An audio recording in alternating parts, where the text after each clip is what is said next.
Interactive fiction. That's what adventure games used to be called back in the 1970s and 80s, when computer games were only text-based with next to no graphics. All players had was game story writer's text on the screen, possible physical books and manuals that came with the game boxes and gave you more context to the story, and the player's own imagination to fill the gaps. But as computer graphics and technology advanced in the late 80s and throughout the 90s, text adventure games simply disappeared commercially. In the 90s, when graphical adventure games with voice acting had become the norm, pretty much everyone unofficially announced that the text adventure game genre was dead and buried. It says text venture. In the mainstream landscape, yes, the genre might be dead, but that doesn't stop people from making text adventure games of their own and even be creative with them. Today I'm going to talk about one of those games titled Stories Untold, a narrative-driven, experimental horror adventure game that combines classic text adventure and point-and-click genres with 4 short stories packaged together into a single, mysterious anthology.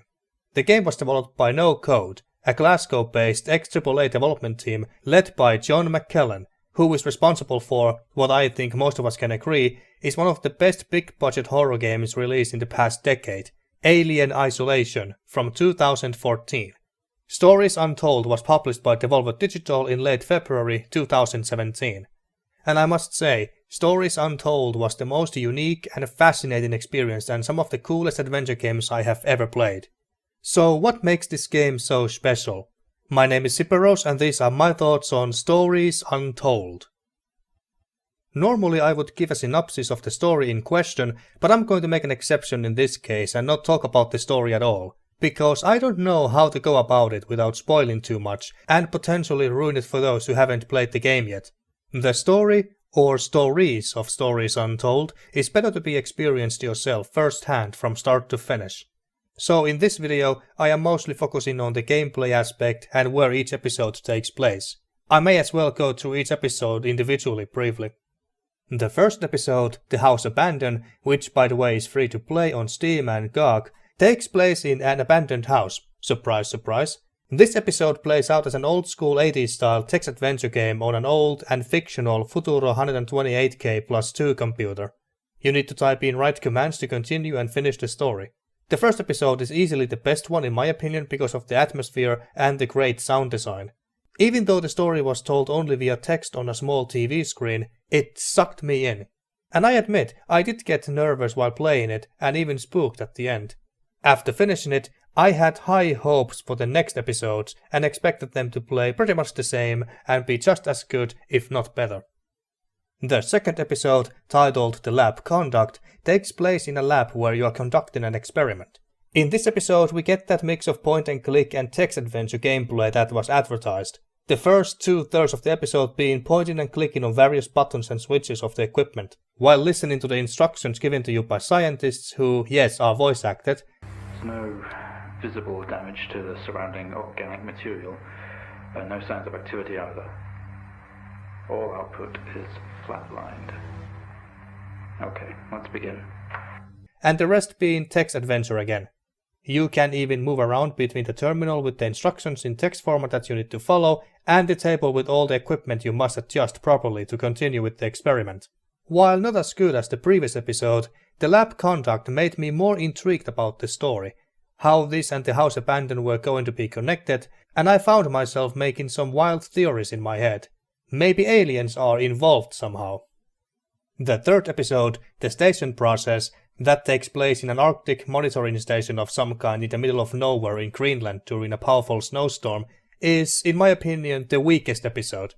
This episode doesn't have text adventure gameplay at all, and I think those were the most enjoyable parts of this anthology. Secondly, and most importantly, because I think it overstays its welcome. You are at a desk with a two-way radio, a computer and a microfiche or microfilm reader that you use to look at microfilm slides. There are other stations nearby who communicate with you through the radio, giving you instructions and telling what's happening outside. Yeah, no, this next one has come through with an additional note. GCS3 equals E1V1M1. I've not seen it before.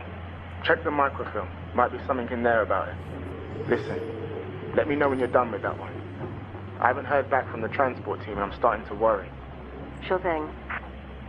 This episode was tedious to play through for me because what you do here is use the radio and microfilm reader to determine the right codes for various radio frequencies. Each code getting trickier to figure out. There's too many of them to decode to my liking. 5 in total.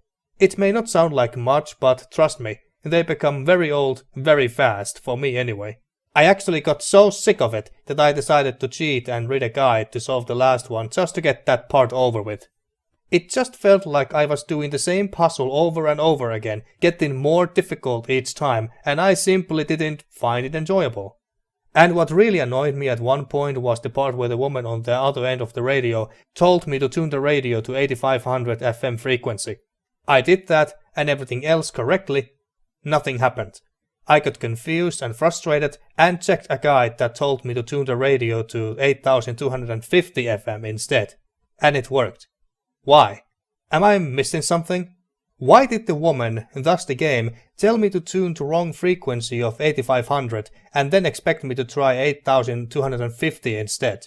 I have no idea. I was so annoyed that I didn't really get to enjoy the story of this episode as much as the last two's.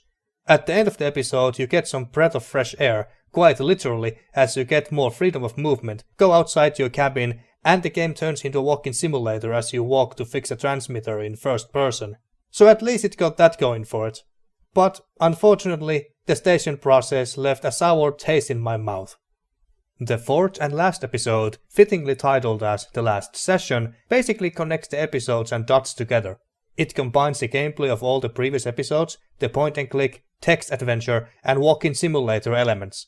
You even return to the same locations of the previous 3 episodes and learn what the story really is about. And I must say, the revelation was underwhelming. I had some wild speculations what the story was about. Aliens, worldwide epidemic, or some other apocalyptic event. Something big, crazy, and maybe even out of this world. But it turned out to be about something much more mundane and, frankly, uninteresting. So I can't say that the payoff was worth it, especially after the chore that was the station process. The story overall to me is weak, but the storytelling itself is great. And that's really what made the game worth playing. Such a cool experience. The sound design, voice acting, visuals, ambience and atmosphere were top notch in all of them with a strong 80s vibe. The intro with the opening credits especially reminded me of Stranger Things. In fact, the guy who made the game's logo and poster is Kyle Lambert, who also worked as an artist for Stranger Things, so no wonder. The most enjoyable parts for me again were the text adventure sections. The atmosphere and sound design, especially in the first episode, The House Abandoned, and the fact that I typed commands to an old home computer with the 80s retro look made me more immersed to the story. One of the reasons why text adventure games, commercially anyway, died out was because they were not considered as immersive or engaging as graphical adventure games that required less reading after voice acting became more common. But Stories Untold demonstrates that, yes, you can make text adventure games still not only immersive but even scary. That's another thing we learned from Stories Untold. You can make a good, high quality and scary horror game with a small team. In this case a team of about 10 people if I am not mistaken, and without using lazy and cheap jump scares to keep the players on their toes. Well, I would be lying if I said Stories Untold has no jump scares at all, but it's not relying on them.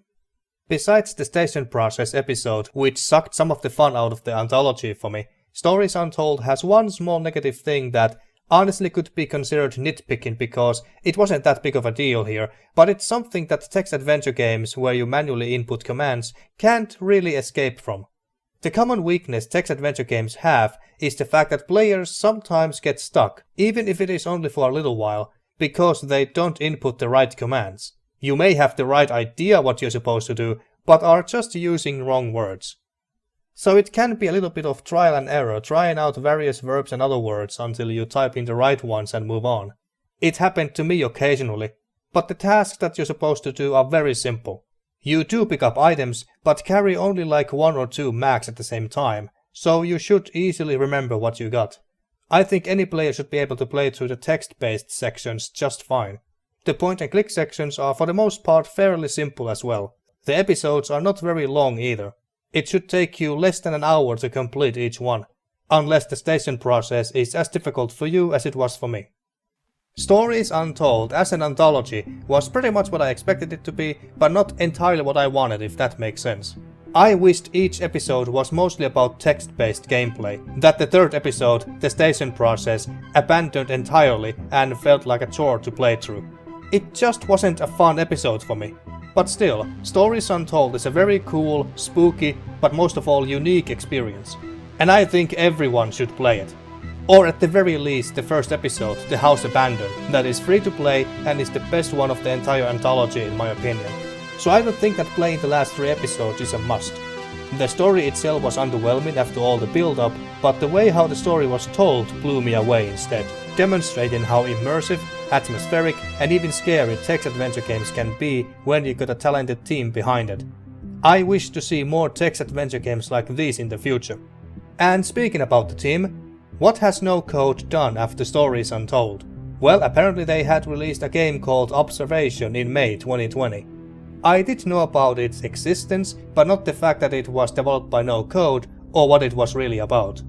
I just assumed from some random screenshots that it was an astronaut in space simulator, and I don't care for simulation games usually. But after doing some research, it turns out to be a narrative sci-fi horror adventure game with puzzles, experienced through the eyes of an AI called Sam, by operating the station's control systems, cameras and tools to help an astronaut to discover what is happening to the station, the vanished crew and even Sam itself. Sounds already like Stanley Kubrick's 2001 Space Odyssey with the AI HAL who goes rogue. I wonder if the same will happen in Observation as well. Well, I may find out soon, because after playing through and getting impressed by Stories Untold, I just might pick up and play Observation in the near future. And I'll be keeping my eyes and ears open for any news about No Code's next game announcement. And there you go folks, those were my thoughts on Stories Untold. What are your thoughts on the game? Let me know in the comments, and thanks for watching.